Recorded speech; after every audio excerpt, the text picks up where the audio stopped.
కేంద్ర ప్రభుత్వం ఏమంటున్నది? ఎక్కడెక్కడైతే జనాభా తగ్గిందో అక్కడక్కడ ఎంపీ సీట్లు తగ్గిస్తా అంటది.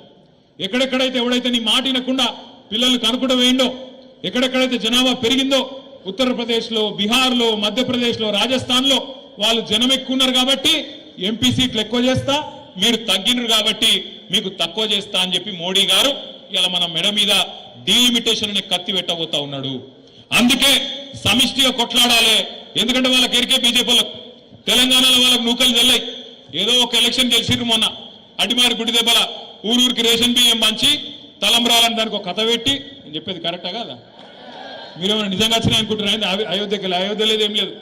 అయోధ్యలోనే వీళ్ళ మోసం పసిగట్టిరు.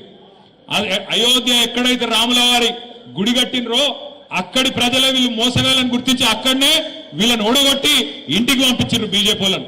కానీ వీళ్ళు తలంబ్రాలు తెచ్చి అందులో మనకు కూడా సెంటిమెంట్ ఊసిరు, మనోళ్ళకు కూడా ఊసిరు.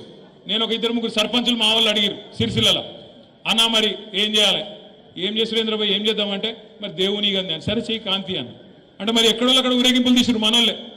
గట్ల మొత్తం ఒక సెంటిమెంట్ చేసి ఎందుకు చేసిర్రు అంటే ఒక్కటే కారణం, బీజేపీకి 10-11 ఏళ్ళ తెలంగాణకి ఏం చేసినావు అని అడిగితే మెమ్మెమ్మే బెబ్బెబ్బే ఏమీ లేదు. నువ్వు బండి సంజయ్ గట్టిగాడు ఏం చేసినావా, తెలంగాణకు మీ మోడీ ఏం చేసిండు, ఈ 11 నెలల్లో ఏం జరిగింది ఒక్క మాట్లాడు. ఏం తెలియదు. ఏం చెప్తాడు ఆయన? ఒకటే తెలుసు ఆయనకు, ఒకటి మసీదు కూలగొడదాం, ఆడ శివం వెళ్తే మీది, శివం వెళ్తే మాది. గదొకటే ఎరక మనకు, ఇంకోటి తెలియదు. ఇంకోటి ఏం చెప్తాడు, అన్నా ఇవాళ ఏం వారమే, రేపేం వారమే, ఎల్లుండేం వారమే. ఇది తప్ప ఓ బడి తెచ్చింది లేదు, పోని మా కమలాకరణ లెక్క ఒక గుడి కట్టింది లేదు, తిరుమల తిరుపతి దేవస్థానం